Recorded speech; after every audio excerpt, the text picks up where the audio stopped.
This is NBK, nothing but Knicks. When Sim passed the assist, you know that it's number one show that breaks down the game. If you can't play defense, stay out my way. Dribble the ball, come down the lane. 5 seconds on the shot clock, who gon' win us the game?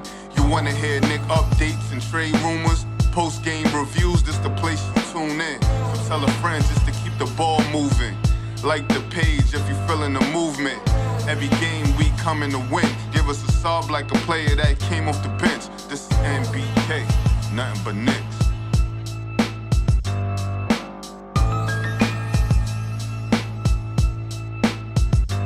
Knicks family, what's poppin'? It's your boy. Good afternoon, folks. We're going to get down and dirty. We're just going to get to business right now. I got my man Andy in the building, and we're going to break down teams, ladies and gentlemen, that we think the Knicks may have a possibility of dealing with during this offseason. And there's a bunch of them. I'm going to start off with 3. And as we keep going with the shoot around, we'll talk about more of them. We're going to start with the Chicago Bulls, ladies and gentlemen. Let me get my guy Andy over here. Andy, what's popping with you, brother? How you feeling? What up, Sim? What up to the chat? Happy to be on with you as usual. Let's get this, let's say it postseason, off-season topics rolling. Yeah, let's do it, man. The Knicks, Andy, the Knicks, I don't want to say they don't have a lot of cap space. They don't have any draft picks. They're a lot like the Bulls right now, because we're going to go over the Bulls. So the only way that the Knicks can actually get better is through trades. I don't see how else they can get better. I mean, obviously they can, players can develop. People can get better. You know what I mean? Coaching can get better, those type of things. But I'm talking about through adding personnel. I don't see how the Knicks can get better during the offseason, through free agency, because they don't have a lot of money. And obviously they don't have any draft picks. So trades, that's how they're going to have to do it. Would you agree with that? Yes, I totally agree. I was speaking with a Chicago Bull fan here in Poland. He is surprised because the rumors are that they are trying to re-sign Vucevic. Yes, I saw that. But I think the biggest priority for Bulls fans, at least, is to move on from Zach LaVine. I'm not a huge fan of Zach, so I'm not going to be looking into trading him to the Knicks. But I know that there are plenty of fans around the NBA that would gladly take Zach LaVine on their roster. So, yeah. Now the Bulls, first of all, I just don't know what the Bulls. I don't see them being a contending team anytime soon with this roster. Not without Lonzo Ball. And Lonzo Ball, I think he's going to be out next season. Am I right? I think the doctors don't have the verdict on him yet. Okay. But I think he's in a really bad spot because they don't know what's happening with him. And, I heard even a rumor that he might have to, retire at this age. And that would be a sad story for him. I think that would basically help the Bulls because I think he has zero trade value. Mm-hmm. He has a contract around $20 million a year. Mm-hmm. But if you don't have those medical records or, you didn't play last season and even longer than that, I don't think any other team is going to be willing to pay you around that $20 million. Even if you have a huge chunk of free salary to use on, I don't think you're going to use it on a player that's not going to be able to step on the floor. So, yeah, I mean, yeah, right, exactly. And he's on the books for the next. They signed him to a 4-year contract, so they have at least 2 seasons left with Lonzo Ball at $20 million a year. So he's eating up a big chunk of their cap space. They're free agents this year. Vucevic is the big name, of course.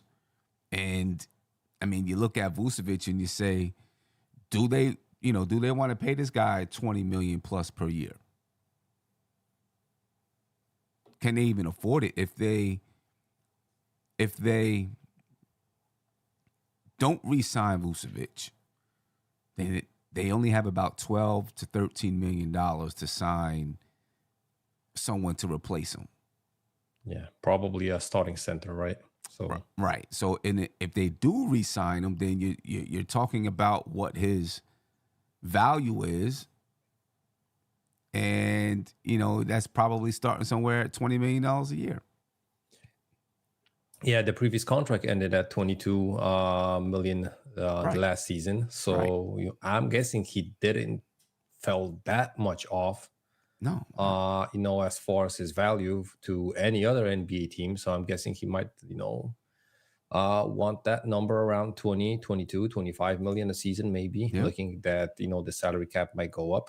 Right. Unless he's going to sign a multi-year deal, and then he's going to be willing to take a rescinding contract or, a little bit lower as far as the money goes. But I don't know how much, years would you like Vucevic to be on your salary, on your payroll? So, that's also a question that as the Bulls front office, you have to answer yourself. Right. I mean, to me, it would not make sense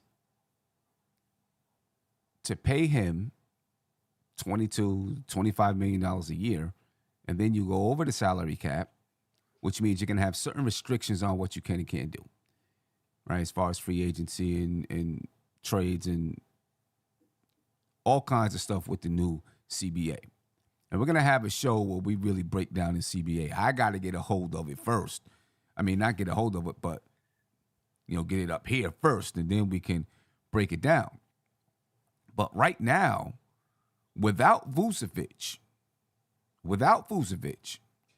the Bulls have $122 million on the books for next season, for 23-24.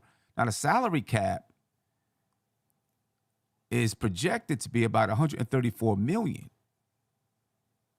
right? So that leaves you with about $12 million of free cap space. Now, I'm assuming they can go over the cap to sign Vucevic, right? That's the reason why if they don't re-sign him, they only have a certain amount of money, to sign another free agent as far as exceptions and things like that. Now, if Derrick Jones Jr. and Andre Drummond both opt out of their contracts, then they'd have about $115 million on the books, which gets them a little bit closer to, being able to pay Vucevic. But then you got to fill out the rest of your roster as well. All right, they have a number of free agents: Vucevic, Kobe White, Derrick Jones Jr., Andre Drummond, Javonte Green, Desamnu, Patrick Beverly. So I don't know. If it were me, I'd look at this roster and say, we're not going anywhere. I think I want to start over. The problem is they don't have any draft picks this year. I don't know what they do, where they go. It seems like they're kind of in purgatory right now. They're not really going anywhere.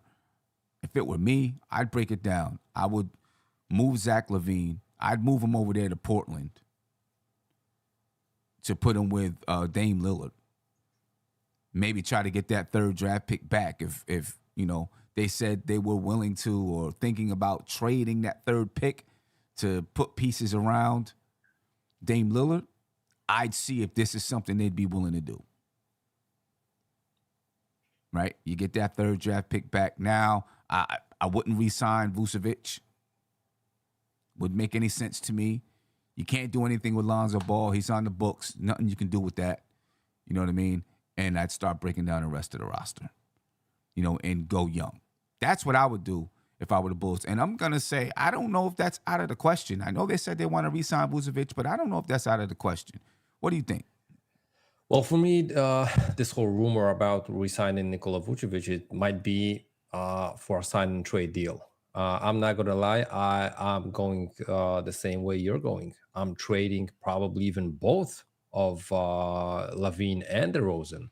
Yeah. I don't think you have DeRozan. players I forgot that you all want to about stick DeRozan. with, Yeah. and those are the guys that got the biggest contracts. Yeah. So for me, and as you see here, you got 7 players that mostly were in the rotation Yep. throughout the season, Yep. at one point at least, and they're now going to be free agents. Right. So if you didn't have the record you want, you probably want to move these guys. But then again, losing them for nothing, that might be the best business move, right? That's why I think, maybe they are intending to resign Vucevic, move him to a team with, a bigger salary cap, Okay. get a young guy, perspective player back, Okay. and try to revamp this roster for, around younger players, and, take a step back, or even this season or even the next one, until you get a little bit more flexible without that Lonzo Ball contract, unless he retires sooner, or and NBA allows you to get that number off the books, Right. because it's going to be really hard to build a team around the 3 guys in DeRozan, Lavine, and Ball on the contracts, and basically lose 7 guys out of your rotation. Right. Right. So there's not much you can do for next season. Right. Yeah. If they break it down, if they do break it down, would you be interested in either Zach LaVine? I think Zach LaVine should move on over there to Portland with Dame Lillard.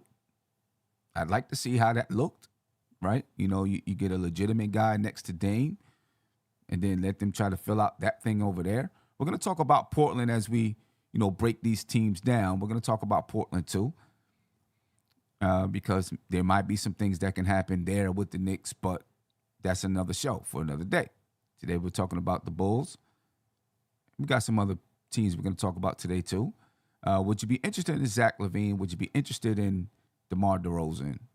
Any interest in Vucevic?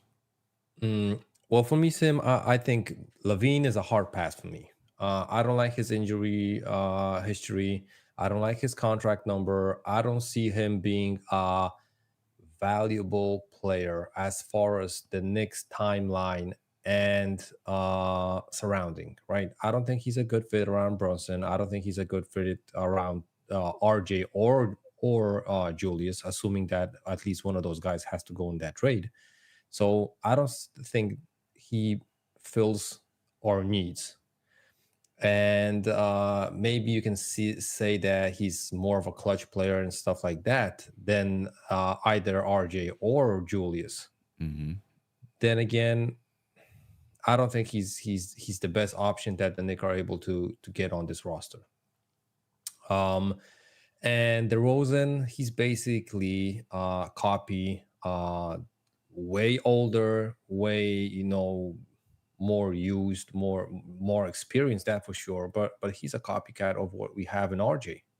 Mid-range game, like I said, maybe a better clutch player. I'm not, a couple years back, I might consider it. I think now the timeline would move way further. I don't think that's a good move as far as the Knicks go. And Nikola Vucevic, only trade that you could pull as the Knicks on Vucevic is probably trading Mitch Robinson to the Bulls. The Bulls, they might be interested in a move like that because Mitch's contract is a little bit lower than Vucevic. We would add, a contract, maybe even attach a guy like Fournier or D Rose to make the salaries match and take a back contract on their part, and Javonte Green or someone that can back up Julius. But listen, those aren't the moves that are high on my priority list as far as the Knicks front office probably should have. All right. For this offseason. I guess the question about the Knicks front office is, where do they think they are? Do they think they're one guy away? Do they think they are a DeMar DeRozan type of player away from contending in the Eastern Conference? Because there could be, there's definitely a potential for this Eastern Conference to look very different next year as far as who are the top teams in the East, right? With this new CBA, Milwaukee might have some trouble rounding out their team. Obviously, Chicago, I mean, they weren't one of the top teams in the Eastern Conference, but we see what we're talking about with Chicago. You know, who else is at the top? Philadelphia. You know, who knows what they're going to look like next year with the change in coach. Yeah, and even the You know, Heat, you could add the that they Heat. got a couple of players that probably are going to make way more money than this season, and I don't think the Heat are going to be able to give them all that money. So, you know, you can lose one player. The Heat in the Heat situation, you could probably lose like 3 players out of that rotation. And I think that's a big hit for a team like that, you know, that barely made the playoffs and then went to the finals. But if you lose 3 guys out of rotation, that might be hard to, to substitute as Yeah, far as that goes. So right. You know, so depending on where Leon Rose and those guys think the Knicks are in the Eastern Conference, they may take up, say, hey, let's go for it. Let's get a DeMar DeRozan or a Zach LaVine. If I had to choose between the two, I think I'd go with DeMar DeRozan because of his price tag. yeah.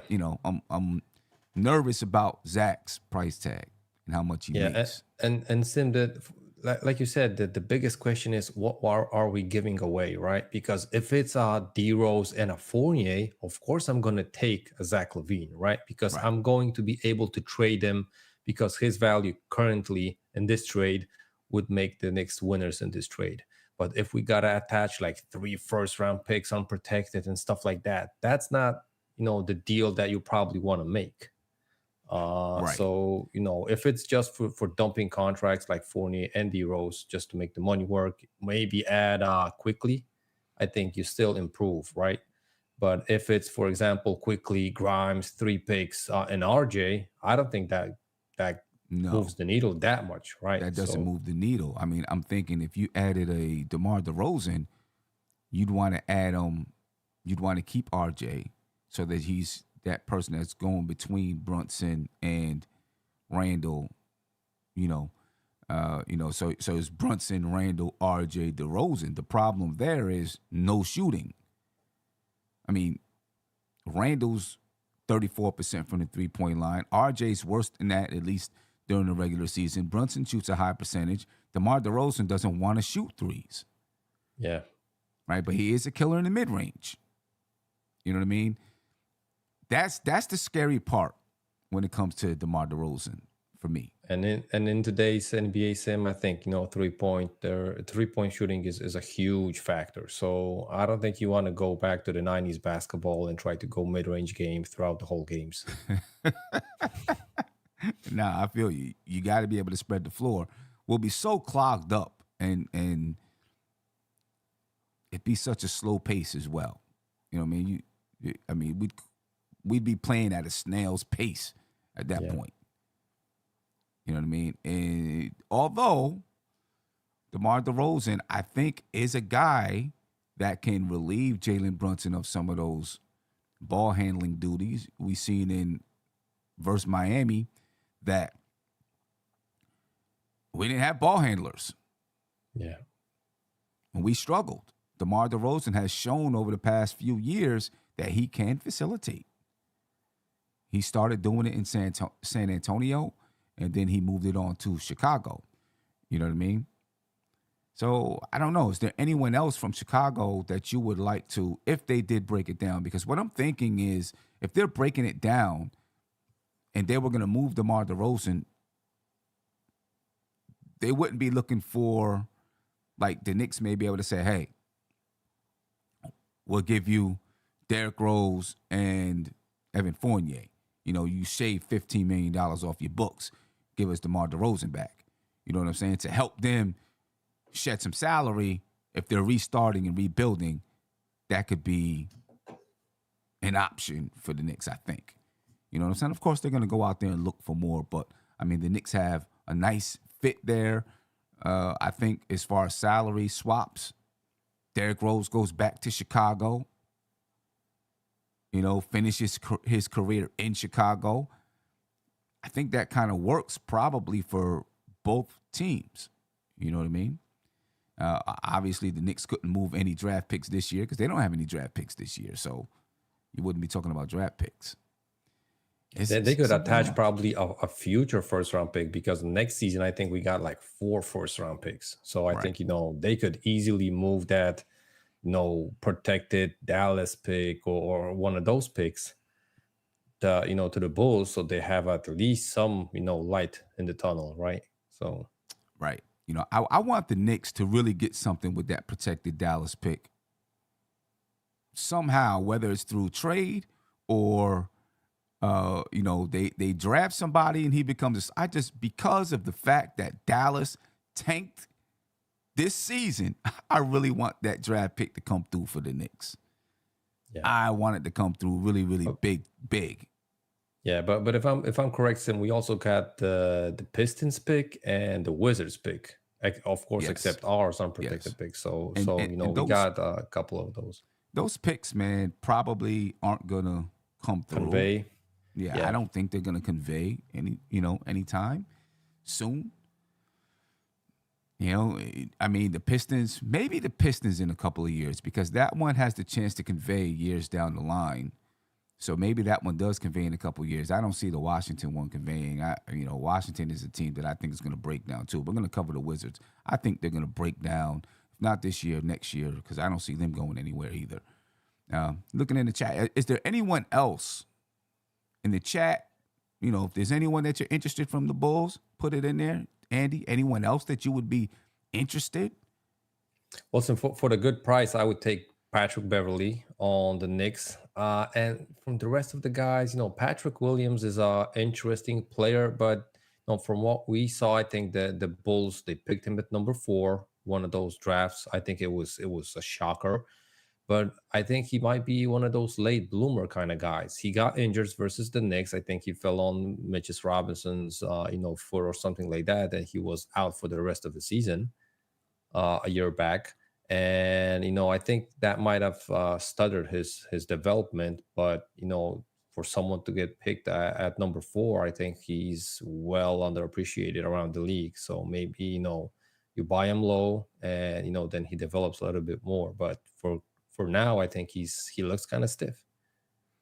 Yeah, Patrick Beverley. So if you're bringing in Patrick Beverley, are you assuming that the Knicks move on from quickly then? Oh, if that's the case, Tim. Oof. I know how you feel about it.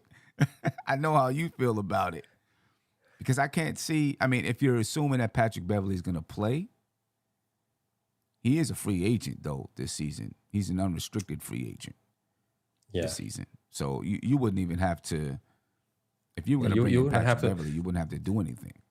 Yeah, but the problem for me with Quickly and with Obi, the problem is that we got to re-sign him. It's not in this offseason, but it's possible to do it this offseason. But you would have to re-sign him. And the money that Quickly is going to command, because I'm not going to say demand, but it's going to be, I think, way higher than what you can pay Patrick Beverley or any other guys. And if you're not a fan fully of Quickly's game, I think this is the time to move on from him, because next offseason you might lose him for nothing. So I think, either it's this offseason or it's the trade deadline. Yeah. And, the trade deadline might be tricky if you resign him like early in the season. He might not be able to get traded on the trade deadline. So they have to extend him to make him, available to get traded on the trade deadline, or just get him on a good contract number. And I don't think, Quickly is going to be liking the number that the Knicks brass might offer him. Yeah, we'll see. But anyway, ladies and gentlemen, the Chicago Bulls, I think, are a team that the Knicks should be paying attention to. I seen someone say in the chat, Ayo would be a find. They're not moving Ayo. I'm telling you that right now. All right, he's a restricted free agent. He'd be a restricted free agent this season. He's already a rotation player. He's going to be a starter one day. I think he started a number of games this season. I don't see them moving Ayo unless it's for, a star or something, but I don't see him moving Ayo. And I think, Sim, that the AO is like the mirror image for the Bulls, fan base as Knicks fan base see quickly. Young guy guard Right, that can right, defend a little bit, that can right. make a shot here and there, and I think that's exactly the same player. So trading one for another, it's just a change of scenery. Question is if they're going to be able to produce the same way, Right. because changing coaches, changing basketball teams, and the whole philosophy might not work out, as far as it always should, right? So Yeah. Yeah, we'll see, ladies and gentlemen. That's the Chicago Bulls. That's kind of where they are right now. I think this team should break it down. They might break it down. Who knows? But they are saying that they're going to re-sign Vucevic. I don't know. I don't see this team going anywhere, to be honest with you. But they could surprise us. We'll see.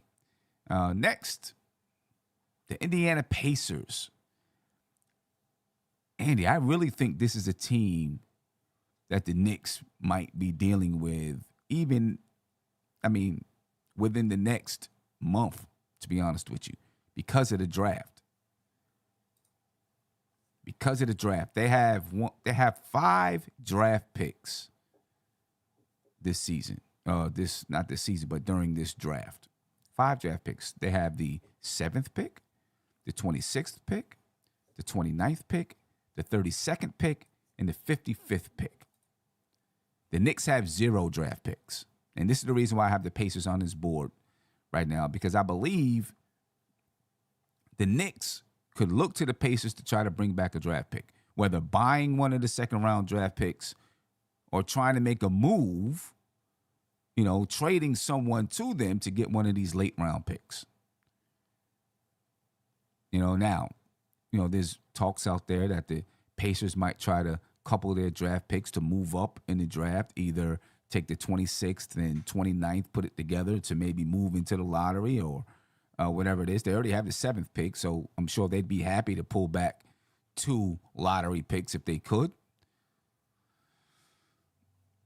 What do you think? Free agents, Torrey Craig, George Hill, O'Shea Brissett, James Johnson, Gabe York, Kendall Brown. None of these guys were really instrumental in anything that the Pacers did last season. Right? So I don't think they're too worried about them. Torrey Craig was a rotation player. Everyone else, fringe players. What do you think? What do you think, Andy? Yeah, indeed, Sim. I think that the Knicks might be willing to get one of those late first round picks if a guy that they really like is going to be available around that pick. Right. Because that 32nd pick is not that far off the first round, but depending if the player is still there, right? We heard rumors last trade deadline, that the Knicks that the Pacers were liking Obi Topping. I think Right. he might be a good fit around there with Tyrese Halliburton and Benedict Mathurin and them young guys, because they like to play fast pace. And I think he fits that system that way. If they lose a couple of guys off this list and acquire Obi Topping, he would have an easier path to get minutes in the rotation. Right. So I think that might be a good deal for the Pacers, but as well for the Knicks. Question is, if we don't move anyone from the Knicks rotation, is the 26th or the 29th pick going to get minutes in Tibbs' game, right? Because if he's not going to get minutes, then just moving Obi Topping and freeing up those couple of minutes behind Randall is not going to be a huge game changer. And I think even better for the Knicks, as filling out Randall's sub would be a veteran player, a Mook Morris type of player, a vet, maybe not a goon type, because that would be a wrong, word for a vet like that, but that kind of bruiser type that can come in, throw an elbow here and there, not like Taj Gibson veteran, because we don't need like World War II veterans. We need a guy like in the 30s, World War 30s. II. Yeah, he's like one of the oldest players in the league nowadays. So yeah, a kind of vet like Mook Morris that's not going to command that much playing time, because he's definitely going to know that signing a contract or getting traded, he's going to definitely play behind Julius, right? Yeah. And Julius is a durable player most of the time, so I Mhm. don't see him, sitting out like 30 games in the regular season, that you would have to have a great sub player at the power forward position. Right. Yeah. I mean, here's the thing. The Indiana Pacers, they can afford to pay all of these draft picks. Right? For Yeah. next season, they have $95 million on the books. Salary cap is projected at $134 million. So they have about $39 million in free cap space. But so they can pay all of these draft picks if they decide to draft them. See, they got a number of free agents. They could pay all of these draft picks. But the Knicks could also say, hey, we got some guys. If you want to try to add some vets to your team, we got some guys. You can absorb $19 million. But that means the Knicks got to throw back draft picks. Right? Yeah. I'd be willing to give up that Detroit pick or that Washington pick to move on from Fournier's contract and free up some money. You free up $19 million that you can use in free agency, because the Knicks don't have much money in free agency. I'd be willing to do that. Those picks aren't going to convey, but with Indiana would do that. They'll probably look at us like we're crazy. Oh, you wanted to take back $19 million? And all you're going to do is give us a pick that may not convey. So you'd be looking at maybe Obi would be going in that move if the Knicks were to do that, right? You put Evan Fournier and Obi, and then maybe that Detroit pick, and it goes to Indiana, something like that. If they were to absorb that kind of salary, obviously you could trade, and I see a lot of people say it in the chat, you could trade Obi for the 26th pick or the 29th pick. And, obviously, you just mentioned it as well. That frees up some cap space, a little bit of cap space, because Obi, is going to make $6 million next season. That player that's the 26th or 29th pick is probably $2 or $3 million or something like that, right? Obviously, that player is going to be on in the books for a couple of more years, but you free up about $4 million in cap space that you can use if that were to go down. There's a lot of ways that you can work with the Indiana Pacers. I think this is a team that the Knicks will be in conversations with during the draft and during the offseason, during free agency, because there's still things that can be done. I seen somebody say in the chat to package Obi and Miles Turner, Obi and Mitchell Robinson for Miles Turner. Now, there's a number of things that could be done to work with the Indiana Pacers because of their cap space, because of the number of draft picks. I think this is a team that the Knicks will be negotiating with over the next couple of months. What do you think, Andy? Yes, I definitely agree. And what's the interesting situation for the Pacers here is that they can use up all the salary cap space in that almost 40 million, right? And after that, they can sign the guys from the first round to the contracts. Right. So they can go over the cap even. So looking at their situation, they can easily trade for a guy around 40 million in the first season and basically give out a trade exception if the other team wants to dump a contract, even of a star player. Question is, if the Pacers are thinking that way, meaning that, do they think that they need just one player to be competitive, or they're going to go, the kind of, okay, let's get a couple of guys in, see if they're going to pan out, and, take smaller steps instead of, just going out and getting a superstar player, right? Because they have the salary space, but do they, feel like the rest of the team is ready to get just that one player and make some noise in the East? I don't think that would be a wise move, but, you never know. Yeah, I mean, I think I agree. I don't think that'd be a wise move. I think, building with Tyrese Halliburton and Benedict Mathurin, building with those guys, to me, it makes sense that you add, well, I mean, Obi's probably, how old is Miles Turner? Miles Turner. Because Obi is not that young, really, when you start talking about adding him with, Benedict Mathurin. Obi's going to be, what, 25 or 26 soon? And, I mean, he's still a young player, but, we're talking about timeline-wise right now. And Tyrese Halliburton, I think he might be around Obi's age, though. So maybe Obi would fit in there age-wise and timeline. yeah, timeline-wise. And Miles Turner is 27, 28. 27, 28. Yeah, he's before.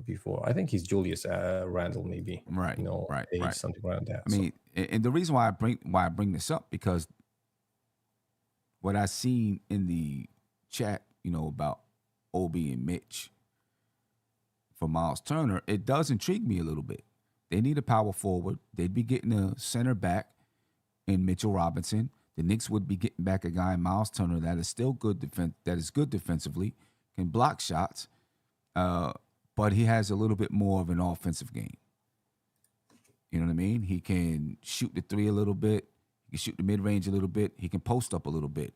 That might be a little bit more of what the Knicks need. And then you go and you find yourself and I'm not saying he's going to take you over the top. You still got to add more pieces, but he could make sense. And then he fits that timeline a little bit more, I guess, if you want to say, with Brunson and Randall.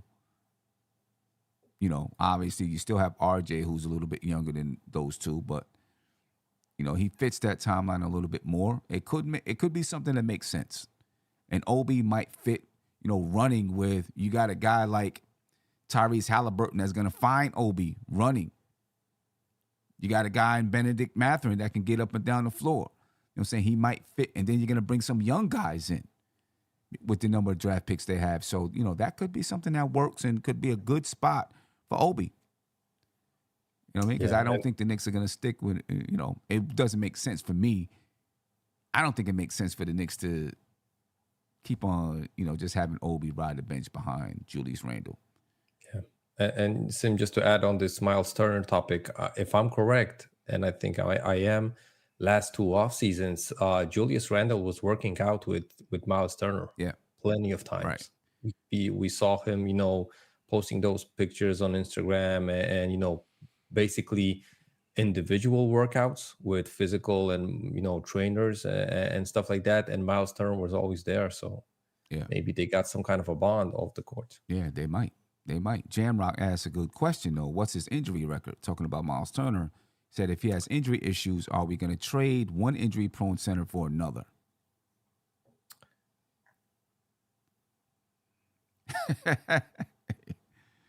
Listen, I'm not a fan of injury-prone players, all around. Not only at a center position, but then again, if you're trading one for one, it's not like we're trading, RJ or Julius for a guy that plays 30 games a year, right? So right, yeah, I don't know. I know he suffered some injuries last season, right?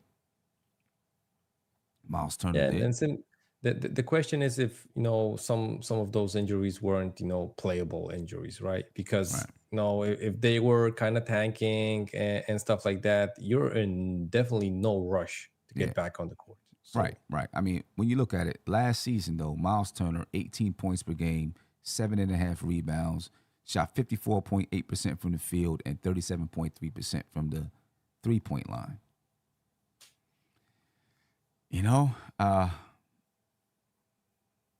I understand, the question about his durability, though. He played 62 games this season. Last year, he played 42. In 2021, he played 47.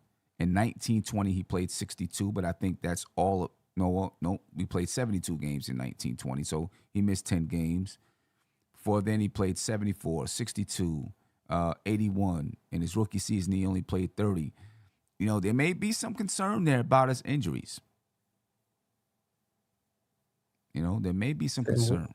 But we got younger guys that don't get one game to play in the rookie season. So Chet Holmgren, he didn't even step foot on the NBA court, and he got in, out of the blue. So I think with big men and injuries, it's the NBA physicality and the training programs and stuff. They pay a really big toll. Right. And it's definitely a concern if a guy comes into the league and already gets injured, right?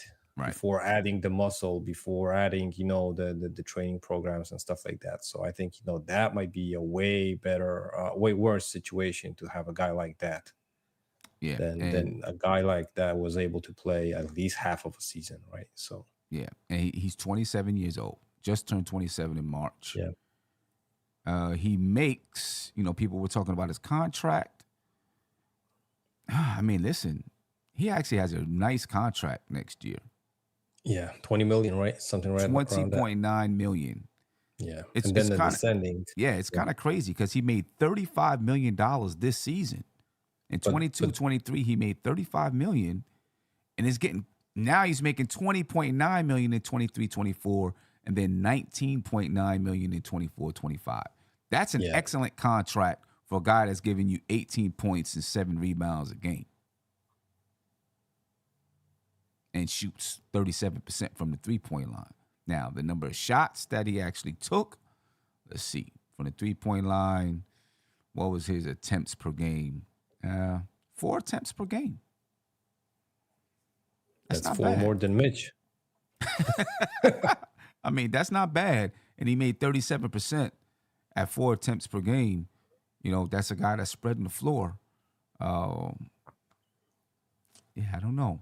And we know, as Knicks fans, we know that if he gets hot from the 3, he can score 5-6 threes a game on you.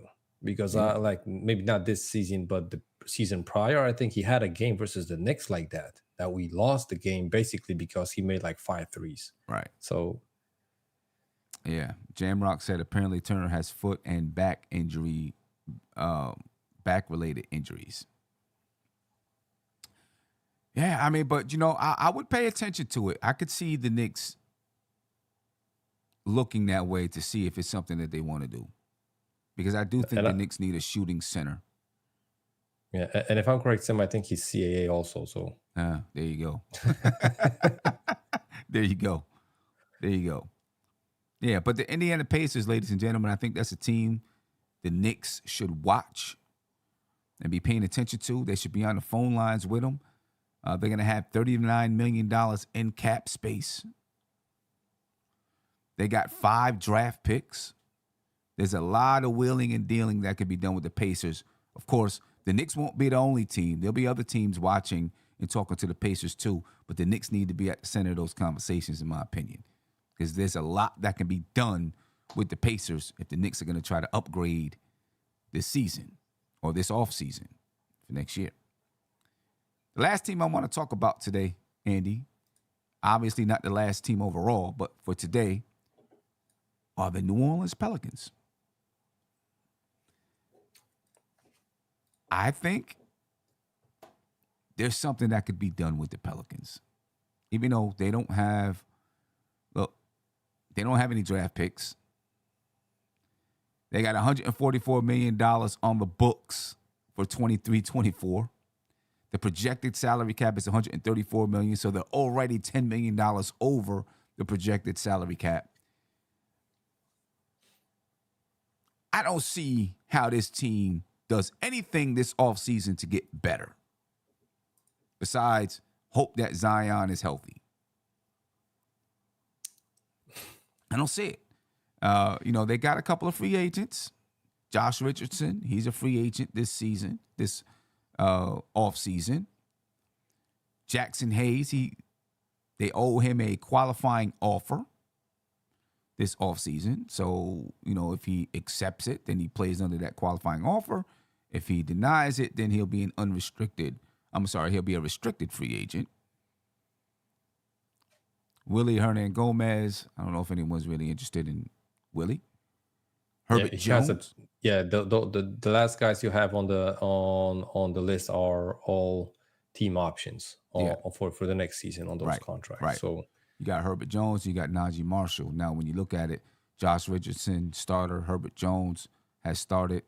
Najee Marshall, rotation player. Jackson Hayes, rotation player. Right. So these are guys who have been instrumental in their team. We'll see how that goes, but I don't see a way that they get better besides Zion being healthy. And who knows and where I that stands. yeah, well, we saw today on Twitter that he's gonna become a dad, and in that picture, in that video, he looks like he's trimmed down a little bit of that weight. Okay. That's I'm a not good gonna thing. lie, I'm kind of surprised because he looks like he lost like 20 pounds, but he still got like 40 to go on that body. So, but it's still before the the summer, so I'm guessing he might be on a good Yeah. path. And same like you said, I think Josh Richardson, he's a free agent. So question is he's gonna return there or no?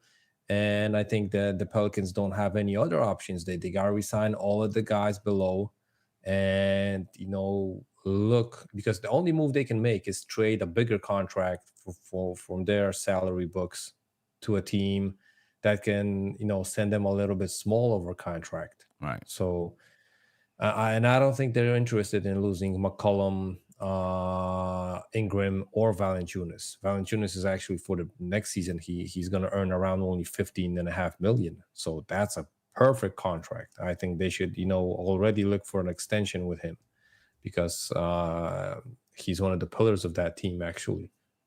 So Yeah. yes. I guess the thing is, do they feel with their trifecta of players in Zion, CJ McCollum, and Brandon Ingram, they're going places with that?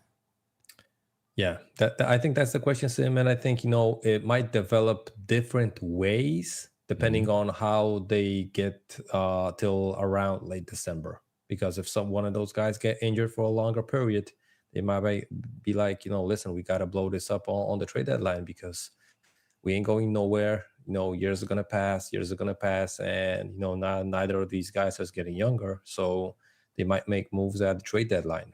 I'd be surprised if they make any kind of moves unless someone wants a guy from the deep bench that they have for a draft pick.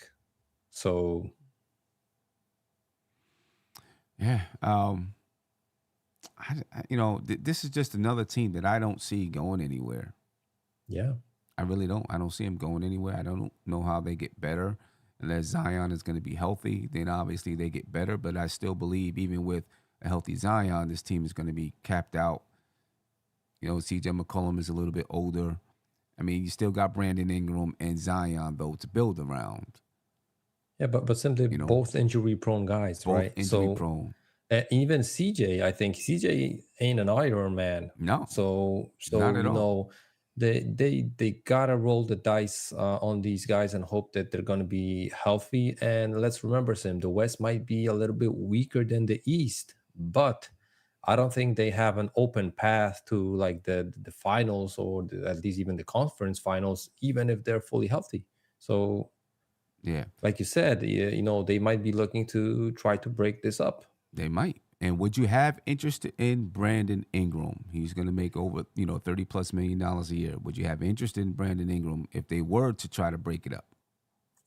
Depending, Sim, on the price tag, meaning if we can get him for even if it has to be Grimes, quickly, Obi, and picks, I would probably do it. I wouldn't like to add one of our top 3 players because I think that's going to be a latter move. Maybe if you send RJ and then like literally no one off the bench and a pick for Ingram, but I don't think they're going to be interested in that kind of a move. Maybe it's going to make Zion happy because he's going to be playing with RJ back again. But I don't think that makes the Pelicans better unless you're just moving the timeline a little bit back, right? So that might be the move that they are looking to do. They're going to have RJ on a nice extension contract, and then you try to build a team around Zion and RJ. But then again, the Knicks have to, cross their fingers and hope, that Ingram is going to be healthy. I think he fits way better with Ingram and Julius. That's definitely. He might be one of the top options on the offense, even if we have. So he's going to be way more versatile as RJ was on the Knicks in that situation. Does he move the needle? Maybe a little bit. Maybe versus teams like the Heat, like the Bucks, like the Celtics. He's going to bring more length on the wing than RJ. So it probably would be an upgrade. But he is a huge upgrade that it guarantees us the finals? I'm not sure about that. I am Jarrell said Ingram on this team changes everything. Does he change everything if you are replacing RJ? I mean, he's better than RJ right now. There's no doubt about it. There's no doubt about it. He's better than RJ. Is it? I guess the question, like you asked, is it that much of an upgrade? Yeah, I think for RJ, it's a bigger upgrade than if you would switch Julius for Ingram. Okay. If you would leave RJ and trade Julius for Ingram, I think that's a lateral move. But if you trade RJ or our trade are based around RJ, I think it's gonna make the Knicks better. But I'm saying, See, I believe it makes us better, but doesn't make us championship level better or put us close to contention. I don't know. I mean, maybe it does though. That guy can ball, man. Brandon Ingram. I like Brandon Ingram. I would love to have him on this team because he can hoop. He can straight up hoop. He can. Yeah. Does this concern you about Brandon Ingram? There's a report said the New Orleans Pelicans, and this is from the Bleacher Report, said the New Orleans Pelicans failed to make the playoffs this year. Blah blah blah. I didn't mean to read that part. But Christian Clark, Christian Clark of NOLA.com reported the following on teammates' alleged frustrations about him being unwilling to play through minor ailments. Ingram has sometimes seemed unwilling to play through minor discomfort, to the point where some of his teammates have become frustrated with him over the past 2 years. Now, Ingram's missed 62 of a possible 164 games over the past 2 seasons. Does that concern you that maybe he just wouldn't fit with this group? Because the one thing about this Knicks team right here, they've prided themselves on trying to be available. Right? Certain injuries to an extent. I mean, but certain injuries you can't avoid. Twisted ankles, you got to set out with that. But as far as Brunson and Randall and even RJ, they're going to fight through little ailments. The big stuff they're going to set out with, but they're going to fight through little ailments. You know what I mean? Would that concern you about Brandon Ingram? Well, you can look at it in 2 ways, right? One way, you can't have it 2 ways because people were blaming Julius that he played with an injury. So I'm guessing that they wouldn't blame, Brandon for sitting out, right? Because I don't think you can go both ways in one, situation. So that might be a little bit. But then again, same like I said previously with one of the other players. Question is, if the game was on the line and there was something huge at stakes, if he would be willing to play. Because if he's like, I got a broken nail, or I know something like that, I ain't gonna be playing. That right. Teammates might get pissed. But if he's gonna be in contention and playing for a playoff spot late in the season, I don't think that's gonna be a question, right? If it's a minor injury, right. I think he's just playing on a let's call it the way Zion wasn't playing because he was overweight.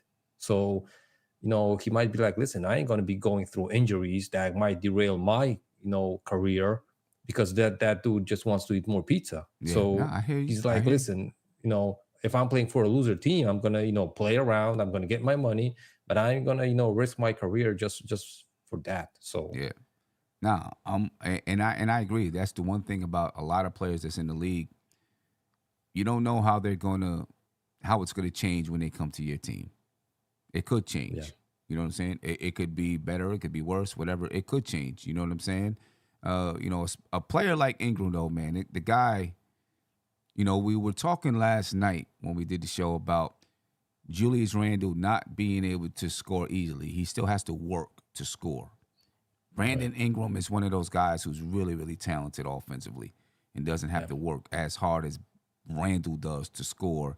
And he's one of those guys, in my opinion, if you did bring him in, if you brought him here and you had to move RJ, but let's say you brought him here, it pushes Randle down to that third position, yeah.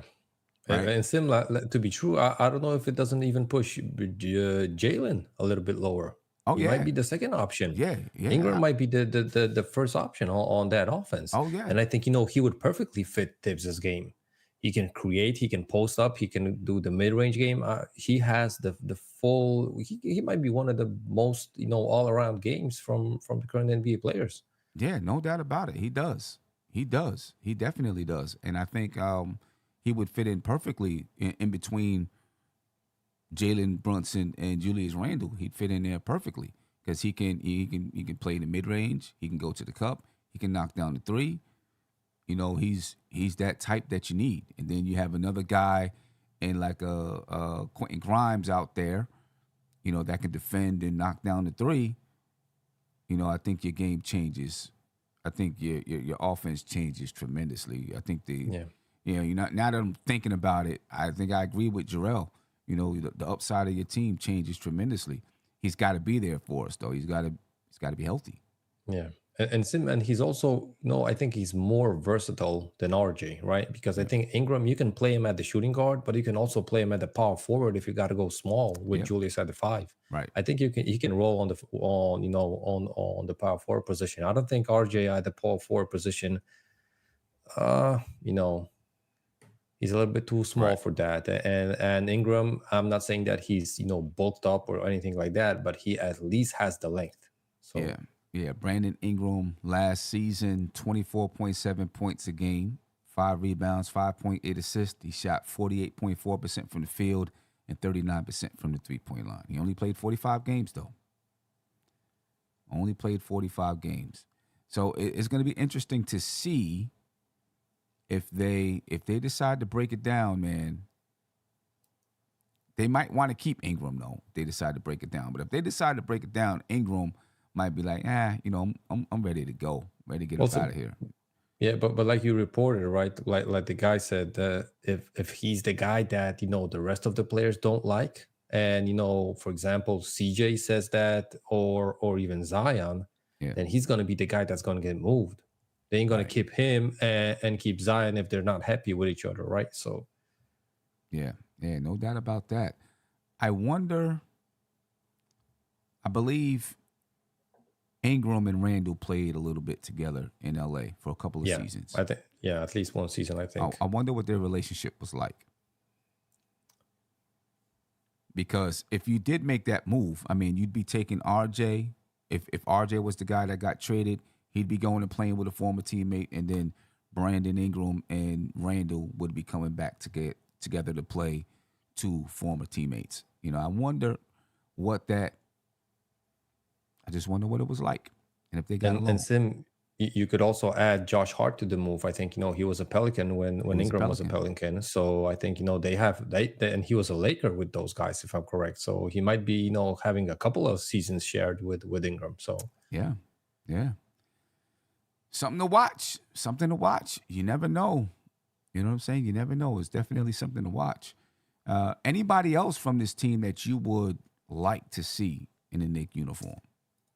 well, for me, Sim, if we could swap Valanciunas for Mitch Robinson, I do it every day of the week.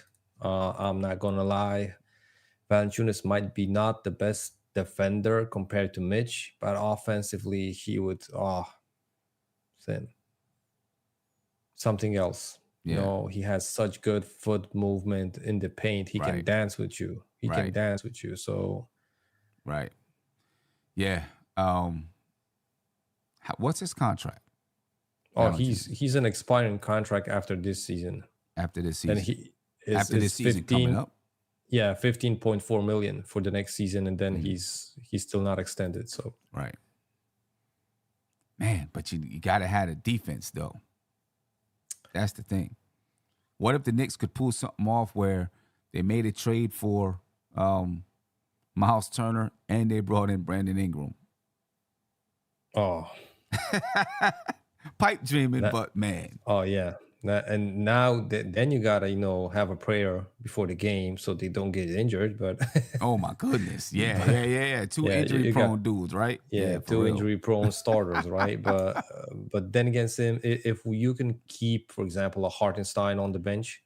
Hmm. No, I'm not gonna lie, Sim. Before the previous season, I said that Hartenstein might be fighting for with Mitch for the starting minutes, right? And we saw that even though he wasn't a starter when Mitch was healthy, but he played half of the time in the center Yeah, position yeah, most yeah. games. So the question is, did they just keep Mitch in the starting lineup to win the tip and play the first 6 minutes, then the other 6 minutes was Hartenstein's?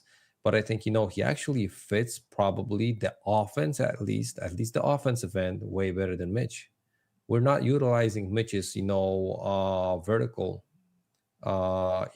game, right? We're not throwing him alley oops and stuff like that. We rather pass the ball to Hardenstein and make him get the pass Hmm. if it's available, right? So, and we know that Tibbs's offense always required a big man that had the passing ability, right? Even if it's Joakim Noah, Right. it was Cat and stuff like that. So I think Hardenstein fills in that position way better than Mitch Robinson, right? So Yeah. We'll see, ladies and gentlemen. I see some people in the chat say Herbert Jones, Trey Murphy oh, the third. that's a You know, pipe dreams. some guys. I mean, Herbert Jones is a free agent, right? Yeah, but he has a team option, so and Okay, it's as a like team for option. like below 2 million, so they're definitely gonna keep him. So Oh that's yeah, yep.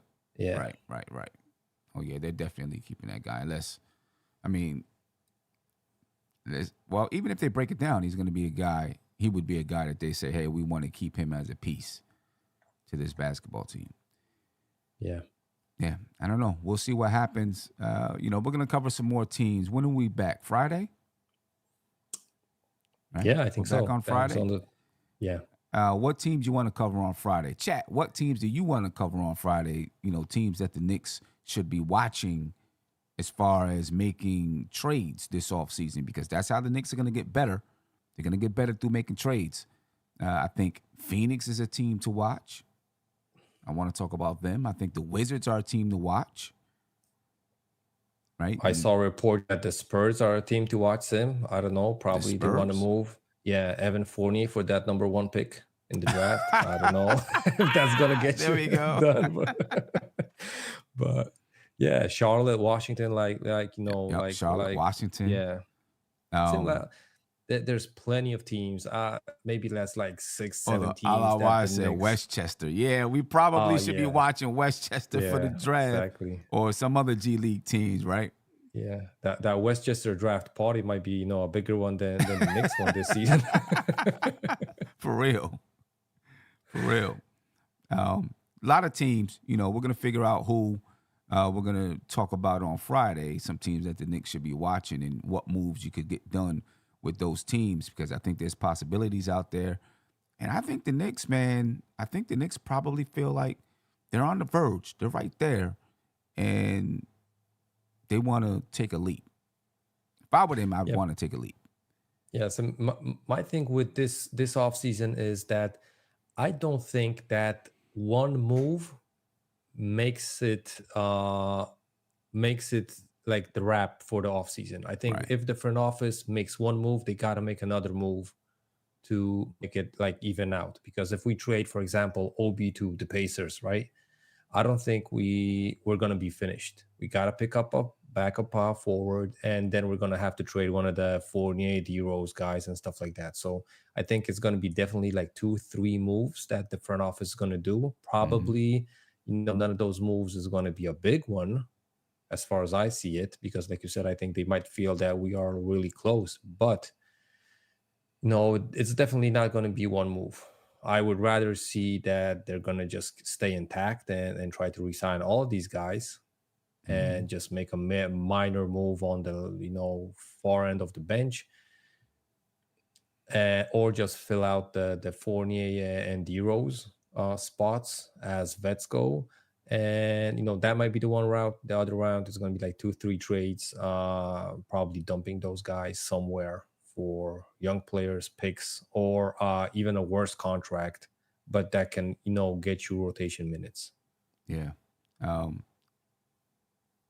Any teams that you want to see the Knicks deal with, in particular? Sim, there's so many. I could do like 20 teams for you. It's like, there's going to be plenty of teams on definitely making moves. Like you said before, the Suns, and on the Suns list, I think DeAndre Ayton is going to be out of that team. He's not going to be on the roster starting the camp. Question is if they're going to find a trade partner as far as one-way deal goes. If it's not going to be 3-team trade or stuff like that, because that goes way more complicated, but you can make more teams happy in one deal. So Right. I could easily see Mitch going to the Suns. Even Frank Vogel in today's press conference, he said he the first thing that he wants to accomplish is a defensive anchor at the center position, and it starts with his defensive scheme and tactics starts with the center. Right. So, and he clearly said that a defensive center allows your perimeter defenders to play a little bit more risky and stuff like that. And he said that that's his defensive scheme, and it's probably one of the top defensive schemes in the league. So, and I don't think that basically made it clear that DeAndre Ayton ain't going to be there, because he's not a defender like that. No, so no. they're going to be looking to trade him. I don't think, for example, the Cavs are going to be willing to trade Jared Allen. And are there any household names on the defensive end like Mitch Robinson and Jared Allen? I don't think so. Right. And having an offensive option like Devin Booker and KD, you could easily run with a guy like Mitch, and he would be happy to make those putback, buckets off of those two guys, right? Would you? I mean, I don't know if I would want. I don't know. Would you want DeAndre Ayton with the questions of his, Yeah, he has plenty of ethic question marks. Yeah, he has plenty of question marks, and also the question is if he fits with around Julius, right? That's the question for me too. But then again, Sim, if you're thinking, for example, we saw rumors about Cat coming to the Knicks. Mm-hmm. I'm not sure if I'm not willing to go with Ayton versus Cat. Cat has great numbers, but I don't think he's a New York type of a player. And I know that he's from New Jersey, but to be true, I think he's way softer. He's one of the softest centers in the league. I think, not only injury prone, injury wise, but I think, I get it. If we're talking that Julius is weak mentally, then Cat might cry in one of those post game interviews, literally. Oh man, yeah. We'll see. Well, ladies and gentlemen, we're gonna get up out of here. We'll catch you back on the shoot around on Friday, and throughout the summer, just talking about the shoot around a little bit. Right now, we're breaking down teams that the Knicks might do some work with over the offseason. But once we're past that point, we're gonna we're gonna talk about a lot of things going on with the Knicks. They're training over the summer and those type of things. We'll probably look at FIBA basketball and talk about FIBA basketball. We'll also look at some plays from the season, some segments of basketball, and break down those segments and talk about what happened during that segment and how the Knicks can get better. And if there are players that the Knicks signed or traded for, how they would fit in that certain scenario. So we got a lot of things coming up on the shoot around over the next few months. Tomorrow night, I'll be back on, ladies and gentlemen, as we do the off-season report. And we'll be, talking about some keep 'em or dump 'em stuff and, just some other things, some other rumors and things that are out there. So make sure you check me out tomorrow night at 8:30. All right. And tonight, I'm going to put out information as far as the draft party that's going to be at Legends in NYC on Thursday the 22nd. All right, the Knicks may or may not be doing a lot, but we're still going to get together, have a good time. And then on July 1st, we have a cookout right outside of Albany, New York. We want, if you're from that area, if you're within an hour, come check us out. If you're not and you can't make it, we get it. But it's going to be pretty dope. All right, so that information will be coming out tonight. Check for it. All right, Andy, anything you want to say before we get out of here? I'm happy, Sim, that the schedule allows me to hop on with you on the Coach's Corner shoot around episodes. So we're gonna be doing this together. Yeah, no doubt, it's gonna be dope. Ladies and gentlemen, appreciate your time. We're out of here. Peace. This is NBK, nothing but Knicks. When Sim passed the assist, you know that it's #1 show that breaks down the game. If you can't play defense, stay out my way. Dribble the ball, come down the lane. 5 seconds on the shot clock, who gon' win us the game? You wanna hear Nick updates and trade rumors? Post-game reviews, this the place you tune in. So tell a friend just to keep the ball moving. Like the page if you feeling the movement.